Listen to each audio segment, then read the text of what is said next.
48 años junto a la familia ecuatoriana.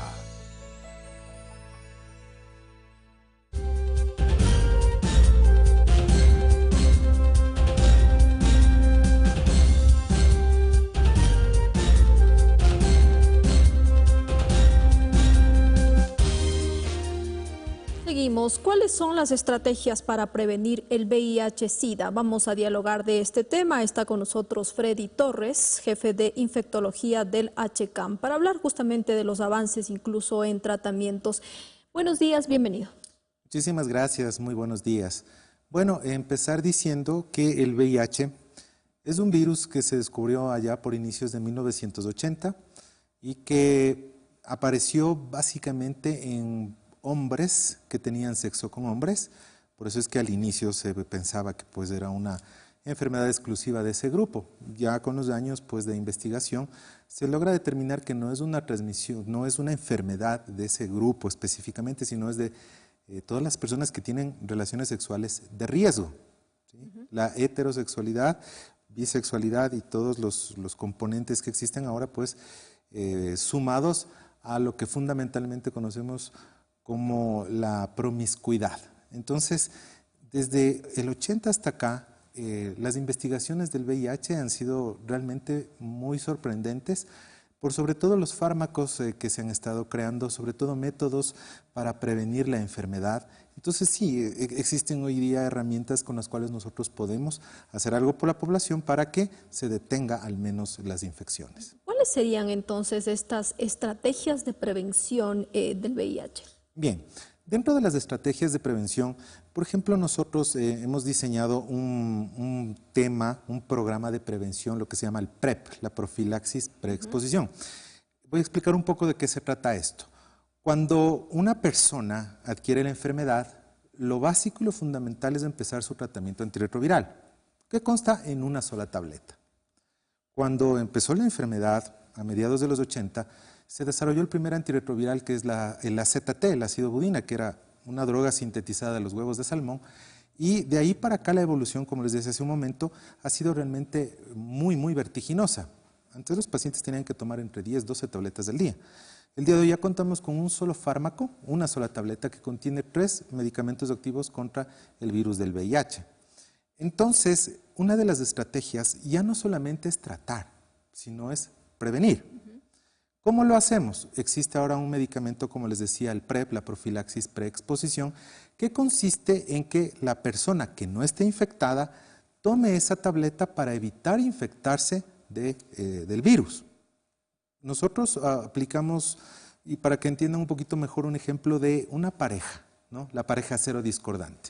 Supongamos que hay un hombre y una mujer infectados. El esposo tiene el virus, la esposa no. El hecho de convivir con una persona infectada es un riesgo. ¿Por qué? Porque en las relaciones sexuales puede ser que el condón se rompa y es un riesgo para la persona que no tenga la enfermedad. Entonces, en ese caso, la esposa, la persona que no tiene infección, puede tomar ese medicamento para evitar transmitirse. Entonces, es una de las cosas que se está implementando ya en algunas unidades de la Seguridad Social y los estudios avalan que tiene una muy buena efectividad. Entonces, esa persona puede tomar la medicación sin que haya problemas de resistencia. Existe otra estrategia también que se llama la PrEP a libre demanda. Entonces, por ejemplo, hay una persona que va a tener una relación sexual casual, ¿sí? Y puede tomar una tableta entre las 2 a 24 horas antes de la relación sexual, una segunda dosis a las 24 horas y una tercera dosis a las 48 horas. Entonces, con eso se garantiza que el paciente no contraiga, o la persona que no tiene la enfermedad, pues no se contagie del virus. Entonces, esa prevención es importante, sumada a otras, como por ejemplo el uso del preservativo, que si bien es cierto, es un método que tiene un 98-99% de eficacia, pero aún la sociedad todavía está como estigmatizada, como que es un tema tabú el uso de preservativos. Y claro, ahí viene el tema de los contagios, ¿no? Ahora, ¿cómo se ha tratado estos casos en el HCAM? ¿Cómo ustedes, por ejemplo, toman estos casos desde que llega un paciente, ¿no? Y hay que analizarlo, hacerle las primeras revisiones, diagnóstico, tratamiento? Todo comienza con una entrevista, una historia clínica exhaustiva. que incluye desde dónde nació el paciente, en qué trabaja, todos los datos que son importantes, ¿no? Que uno pensaría que no son relevantes, pero todo lo contrario, todo nos puede llevar a hacer una historia clínica completa. Una vez que obtenemos los datos completos, pues vamos a la realización de exámenes, porque es importantísimo saber en qué fase de la enfermedad está.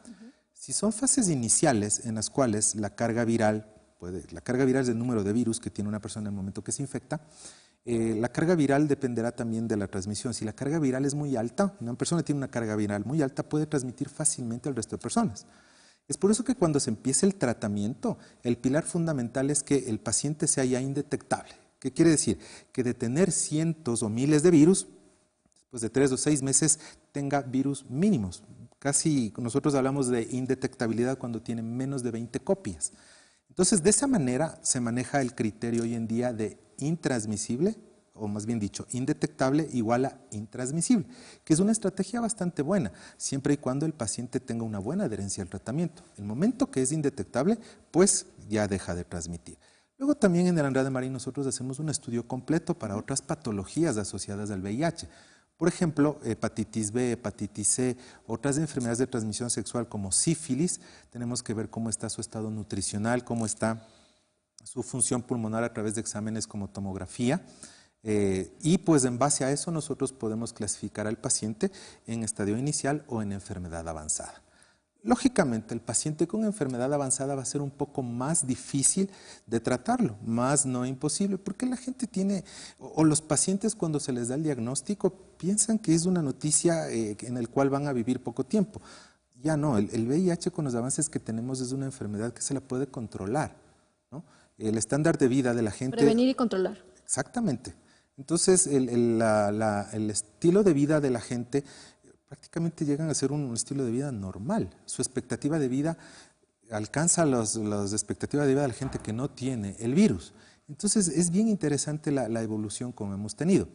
Eso es lo que nosotros hacemos en el hospital, recibimos a nuestros pacientes, vemos en qué fase de la enfermedad está y en base a eso nosotros damos ya nuestro tratamiento y les hacemos un seguimiento riguroso cada 3 meses, administrando los medicamentos, haciendo los exámenes importantes y con eso pues el paciente, el rato que llega a su indetectabilidad, pues hace su vida prácticamente normal. De manera general, ¿cuántas fases tiene? Antes se hablaba de acuerdo a la historia natural, en fases A, B, C, 1, 2 y 3. Un poco es para ver cómo estaba el paciente en su estado físico, si tenía otras infecciones oportunistas. Hoy es más simple, hoy es o fase de portador o VIH y la enfermedad avanzada. Depende mucho de la inmunidad del paciente. El paciente con enfermedad avanzada quiere decir que sus defensas realmente han sido mermadas de forma importante, de manera que es propenso a adquirir fácilmente infecciones intestinales e infecciones respiratorias. El paciente en la primera fase, en la fase portador, tiene el virus, pero sus defensas, sus linfocitos todavía son estables, todavía pues infecciones.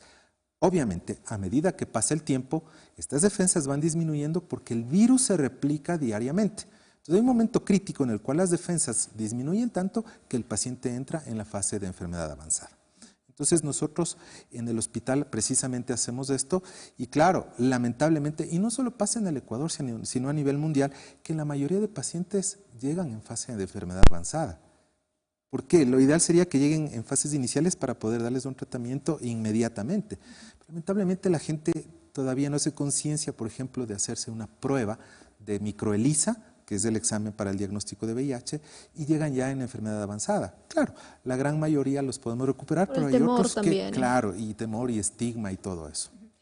Por eso creo que también es importante que podamos hablar de ciertos síntomas, ¿no? Bueno, en un primer momento que una persona sepa que puede pasarle esto, primero el aceptar y el aceptar también tratarse, pero también cómo identificar, una persona cómo identifica que tiene.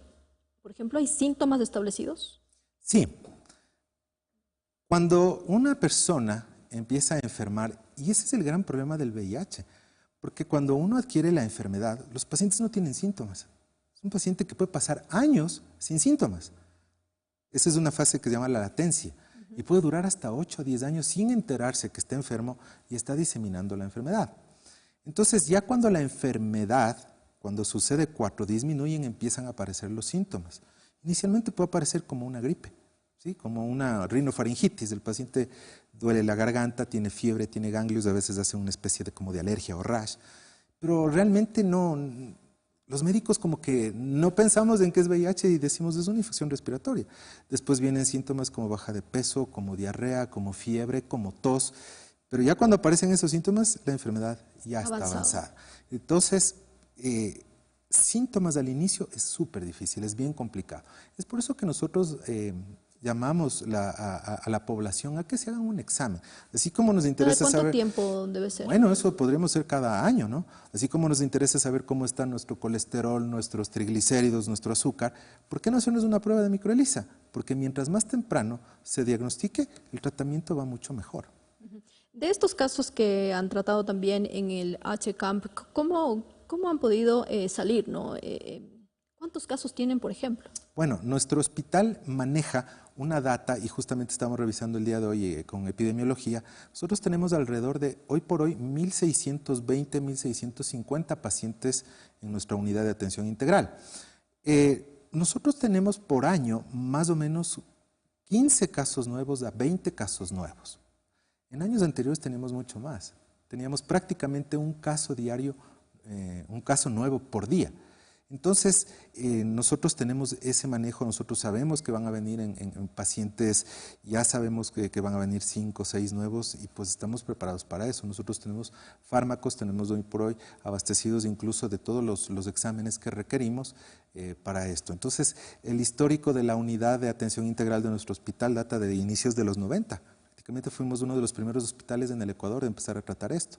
Llegamos a tener en su momento cerca de 3.000 pacientes, ¿sí? Y muchos de ellos llegan en fase de enfermedad avanzada, sí, bastantes han salido, otros no tienen la misma suerte, pero hoy por hoy con las herramientas que le comenté hace un momento, tenemos la oportunidad de brindarles un buen futuro, un buen pronóstico. Muchos de ellos salen y salen bien.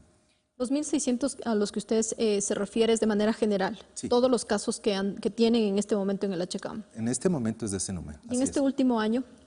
En este último año hemos tenido más o menos 5 pacientes por mes, entonces sí, es un número importante y a la vez preocupante porque cuando uno revisa la data se da cuenta que las personas que llegan a nuestro hospital con diagnóstico están en edades comprendidas entre los 18 a 50 años, es decir, una población económicamente activa. En esa edad la gente estudia, la gente trabaja. Entonces sí nos preocupa porque es una población clave y nos entristece al ver que llegan en fases avanzadas. Entonces, lo que ahora intentamos hacer nosotros es prevención. Tratar de que la gente comprenda de que esta es una enfermedad de transmisión sexual y que no tiene nada que ver con la orientación sexual, sino con la promiscuidad. Muchos de nosotros que trabajamos en el hospital somos docentes y lo que pretendemos es que nuestros alumnos, nuestros jóvenes, comprendan cómo se transmite esta enfermedad y cómo se la previene, porque hay que decirlo, el VIH es una enfermedad prevenible, pero no hacemos las cosas bien y por eso tenemos una gran cantidad de casos. Recién leía, en el Ecuador existen 50.000 personas infectadas y que diariamente existen más o menos unas 15 casos nuevos en el país, cada día. Entonces sí, es un tema de mucha preocupación. Y por eso también consideramos que es importante abordar estos temas, que la gente conozca un poco más sobre lo que estamos hablando el día de hoy, ¿no? El VIH y los tratamientos. En tratamientos específicos, así como los que hemos estado hablando, ¿qué otros hay? La ciencia ha avanzado muchísimo. Sí, efectivamente. Hoy por hoy nosotros disponemos de, como les decía, la evolución del tratamiento ha sido realmente increíble. De tener 10, 12 tabletas al día a tener una sola, pues le cambia la vida al paciente, ¿no? Mejora la adherencia. Los últimos estudios incluso ya manejan el tema en algunos países desarrollados, se maneja el tratamiento de una tableta semanal, ¿no? Hay un antirretroviral que solo se toma una vez por semana, que si es una al día es muchísimo bueno, imagínense lo que es una tableta semanal. También se están desarrollando medicamentos inyectables, ¿no? Para las personas que ya no les gusta tomar sus tabletas al día, tienen la opción de la administración de una inyección que puede ser cada semana o cada mes o cada 2 meses. Entonces, eso viene y está revolucionando el tratamiento del VIH hoy por hoy. Entonces, de tener que tomar una tableta diaria a tomar una semanal, muy buen avance. Ahora, inyecciones que se pueden poner cada mes o cada 2 meses o hasta cada 3 meses, genial. Eso en cuanto al tratamiento. Para la prevención, hemos tenido también avances increíbles. Ahora la gente puede colocarse una inyección cada 6 meses, ¿sí? Y se ha visto en los estudios que esa inyección colocada cada 6 meses reduce a 0 el riesgo de transmisión. Entonces, con esos avances nosotros pretendemos que en algún día, en algún momento, nuestro país pueda tener esos fármacos que yo no veo muy lejano. Creo que vamos bien por ahí. Y usted hablaba también de patologías. ¿Cuáles son estas o las más comunes? Cuando nosotros diagnosticamos el VIH, hay enfermedades oportunistas que van de la mano. Por ejemplo, hepatitis B, hepatitis C y tuberculosis. De esas la tuberculosis va a la cabeza. Son enfermedades que suelen aparecer acompañadas de fase de enfermedad avanzada, es decir, el paciente con deterioro de su inmunidad es presa fácil de tuberculosis. Ecuador es un país endémico de tuberculosis, vivimos con tuberculosis. Si una persona baja sus defensas, aparece tuberculosis. Hepatitis B, que es otra de las enfermedades que nosotros solemos ver con frecuencia, y hepatitis C. Otras enfermedades de transmisión sexual, por ejemplo, sífilis.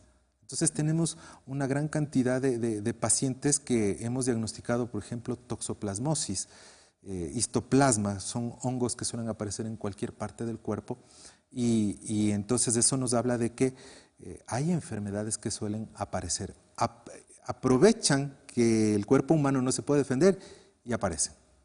Doctor, vamos a finalizar la entrevista con recomendaciones de lo que hemos hablado el día de hoy, prevención y tratamiento del VIH. Bien, sí, yo creo que la prevención hoy por hoy es el pilar fundamental para evitar que la gente se siga contagiando. ¿Cómo prevenir? Hablar de esto en casa. O sea, dejemos de un lado que es una enfermedad tabú y podemos, así como conversamos de fútbol, de política en la mesa, ¿por qué no conversar de esto? Creo que es súper importante porque la gente se va a dar cuenta de que es una enfermedad que la podemos prevenir. Eso por un lado. Por otro lado, a los pacientes que ya están en tratamiento, insistirles a que sigan con su medicación, que no la suspendan. Una de las ventajas de nuestro hospital, de la Andrade Marín, es que tenemos contacto muy cercano con representantes de los pacientes. Hace 2 o 3 semanas tuvimos una reunión en la gerencia con representantes del grupo de pacientes de HIV, en los cuales nosotros les indicamos nuestras preocupaciones, que la gente, ya los pacientes que están siendo vistos, a veces no se hacen exámenes, y los exámenes son claves para saber cómo está. Entonces, a través de ellos, que les diga, mira, la importancia de que te hagas el examen para ver cómo estás, la importancia de que vayas donde tu médico a tomar tu medicación. Entonces, yo creo que es muy importante tener ese nexo con la comunidad y con nuestros jóvenes y tratar, pero como un tema sin tabú. Eso yo creo que es el éxito hoy por hoy. Gracias, doctor. Nos quedamos con eso. Conversamos con Freddy Torres, jefe de infectología del HCAMP. Avances en el tratamiento de VIH-Sida. Hemos tratado el día de hoy varios temas a fondo. Hemos tratado las 7 nuevas preguntas enviadas por el presidente Daniel Noboa a la Corte Constitucional, también sobre el nuevo reclutamiento para bachilleres y profesionales de la Policía Nacional y acerca de los avances en el tratamiento de VIH-Sida. Siga con la programación de Gamavisión. Tengan todos un buen día.